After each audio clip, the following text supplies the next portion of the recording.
So, surprise, surprise, with the first round pick that the Patriots had, they traded back. No big surprise there. They traded with the Chiefs. They actually got 3 picks for that first round pick. So, it was actually a really good trade, and we have a lot more picks in the entire draft moving forward.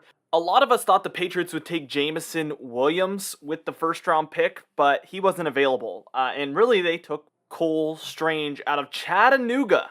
A lot of people thought this guy would go in the third or fourth or even fifth round, and he went in the first round with the 29th pick to the Patriots. This is the most Patriots thing I've ever heard of in my entire life.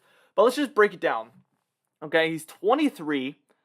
He's 6'5", 301 pounds. So he's actually a pretty big offensive lineman, which is definitely a plus. He's a little bit on the older side, which is definitely a little bit of a negative. I will say that there is a lot of compelling evidence to suggest that this is a very talented player, especially physically. Somebody who's just gifted overall. I think he gave up like 2 sacks over his 3 years at Chattanooga, or maybe it was even 4 years. He gave up like minimal sacks, and he gave up only 1 last season. So this is a player that basically holds down his own on the offensive line.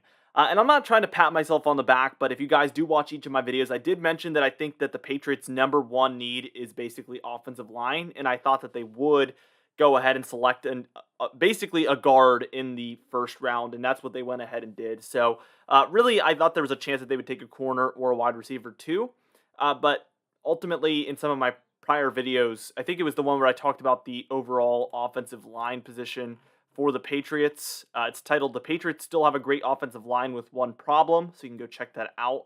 I uploaded it on April 11th, and I talked about how I think the Patriots would basically be picking a guard in the first round and how that's one of the most detrimental needs on the team.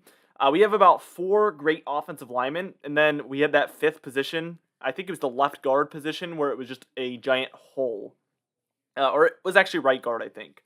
Anyway, one of the guard positions was a complete hole where there was just nobody to even fill that gap in an even okay caliber of play style. So we needed somebody to fill that gap.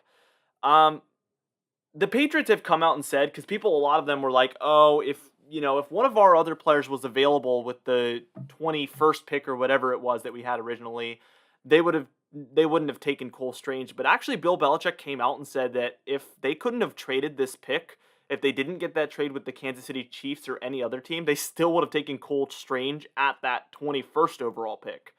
So that's how highly they thought of this player. They really liked him, and they were dead set on drafting him, and they got their guy. So that, in my opinion, changes a lot.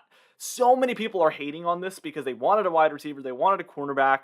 Everybody's crying about it, but when our running game this season is great and Mac Jones has protection, nobody's going to be crying, but nobody's going to be noticing that either. They're just going to be wishing, oh, I wish we drafted a wide receiver, or I wish we drafted a cornerback, without even acknowledging the fact that it would all be for nothing if there wasn't a great offensive line protecting the quarterback and developing the strong running attack like we had last season. Ultimately, with the loss of Shaq Mason, there's a detrimental need on this team to try to build that offensive line back up to make sure we can keep that run game really strong. That's going to help, first off, with Mac Jones' development, keeping him protected, and improving the running game, which takes a lot of pressure off of Mac Jones as well.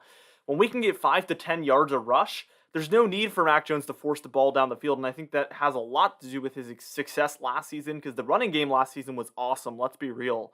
I mean, Ramondre Stevenson, out of control running from him, obviously, and then Damian Harris, obviously, so we just were a 1-2 punch with the offensive line, just being able to create those opportunities for the running backs. And I do think those 2 running backs are awesome, but I definitely think that the offensive line helped out so much.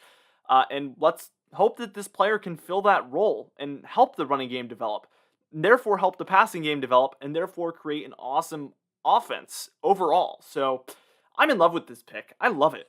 And ultimately, a lot of people are probably going to be like, oh, they could have taken a guard later in the draft. But when you look at the available players, I mean, there's some centers and some tackles still left. But this was basically the last starting caliber guard that was left in the draft. And Bill Belichick came out and said that he felt like if they didn't take him now, they wouldn't have had the opportunity to take him later. So even though, whatever, people valued him at a 3rd or 4th or 5th round pick, that doesn't mean that there's not some other team that really needs a guard bad enough to the point where they would take him in the early second round or something before we could even get him. So, yes, if they wanted him, they needed to draft him because the next team that needed a guard more than anything probably would have taken him because he was the next best guard available. I hope that makes sense. I love this pick. It's not the flashy pick that everybody was hoping for, but now we have three more picks from that Chiefs, or actually two because we just used one of them. So we have two more picks from that Chiefs trade, one of which I think is pretty early on. So we have some good picks available still. There's still some good linebackers and corners and wide receivers available to where today, with the second round pick, or perhaps on day three, we can get some really cool players on the Patriots to be excited about. On top of this offensive guard, I really think people need to be more excited about this because this just helps solidify the trenches, which is the basically the bones of the offense. Um, if the offense doesn't have good bones, there's no point in building around it with talent because everything's going to fall apart. So I hope that makes sense. That's just my 2 cents. That's my opinion. I know people are going to disagree, but I love the pick. I think it's a great pick, and I think it's the intelligent pick, thinking long term, and just what the team needs. Anyway, stay tuned. I'm going to be making videos on more draft picks, obviously. So be sure to smash the like button, leave a comment down below, and subscribe for the best Patriots content on YouTube. I'll see you guys in the next one.